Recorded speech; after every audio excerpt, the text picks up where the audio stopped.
Hello, and welcome back to All Things Lord of the Rings with your host Alex, also known as Solanus Dracone. So I thought I had gotten away with a whole week of not sinning, but at the 11th hour in comes Reddit to humble me. After a long, heated, frankly confusing discussion, a user called Uluthiad, I hope I'm pronouncing it right, tore me a new butthole regarding my presumption in trying to classify Ungoliant. I think that's what he was on about. Good old Rich Sila chimed in to help with that one. I reasoned that since Ungoliant was a very powerful creature who could suck the light and life out of something and use it to endlessly increase her power, that her origins could either be A, an Ainu who was just a dark bitch in general, or B, something not under Eru's control.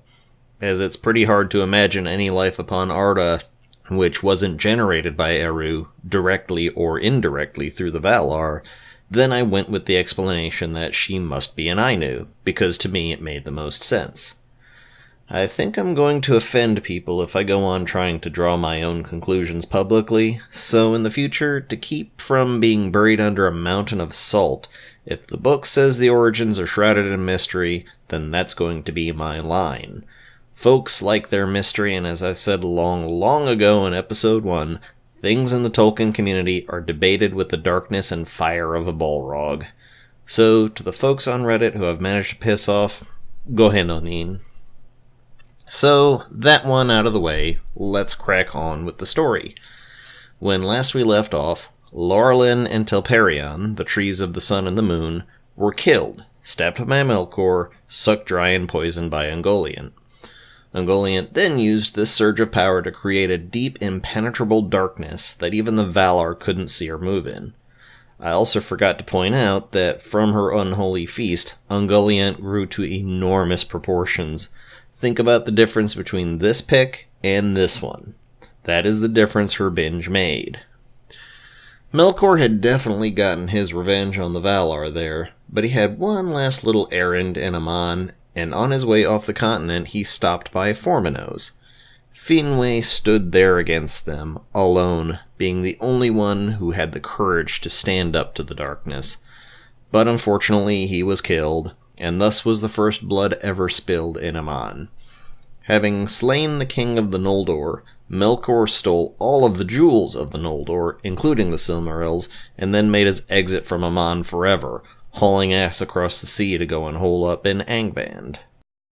Meanwhile, back in Valinor, the Valar were having an emergency meeting on what to do. First priority was to get the trees back up and working, and here is where I promised, during the Valaquenta episode, that an Ainu giving of their power being irreversible would come up again.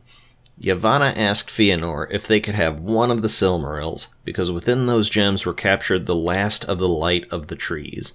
She stated that even for the greatest under Iluvatar, certain works can be done once and never again, and she could never manage to create something like the trees again. If she could have even one of the Silmarils, she could heal the trees and undo what Melkor had done. But Feanor was not happy about that.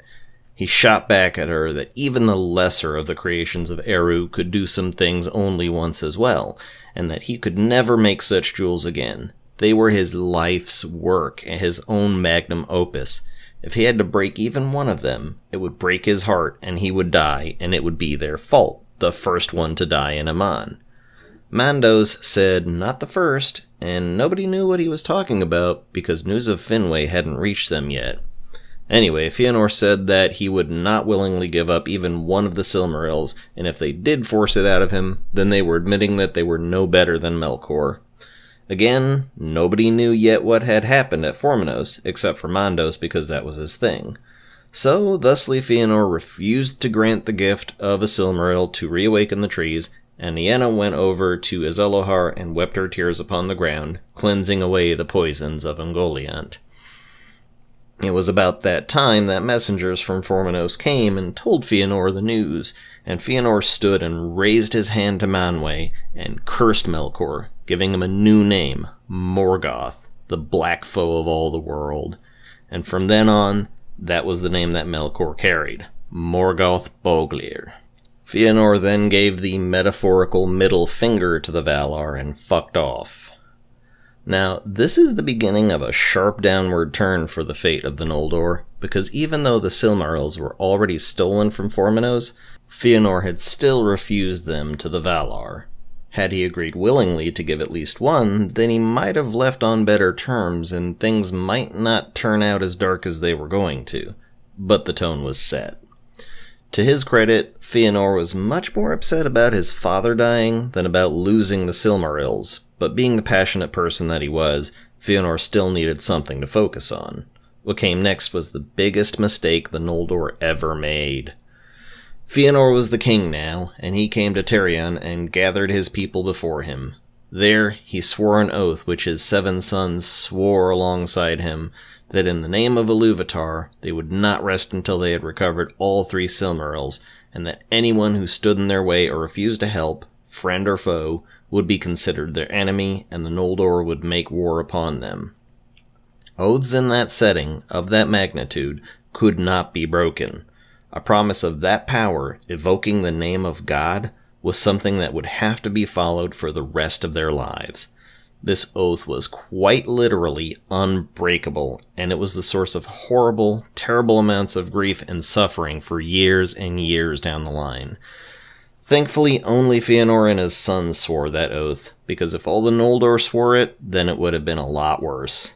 This was a family matter for Feanor and his sons, and considering all that is yet to come, we should all be thankful it was only them. But that's not the only thing Feanor said while he had his people's attention. He denounced the Valar, claiming that they were covetous and controlling and wanted to hold the Noldor back, and that they couldn't even protect their own greatest creations from their greatest enemy, much less any of the elves under their care.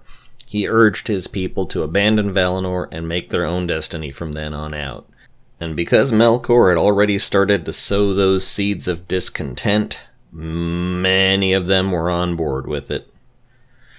Now, just so as to get it out of the way, I'll cap off today's video by telling about what happened with Ungoliant and Melkor once they made it across the sea. Now, Melkor's hands had touched the Silmarils in order to steal them, and because of the spell that Varda had placed upon them, his hands were horribly burnt, and they were burnt forever too. It was that potent of a spell. Ungoliant was still hungry, and as they approached Angband, she demanded that he keep up his end of the bargain, and feed her the jewels they had stolen from Formenos. Now, of course, Melkor didn't intend to follow through on his deal, but they hadn't quite made it back to Angband in safety yet, so he fed her the lesser jewels slowly, all the while keeping the Silmarils very painfully held in his right hand.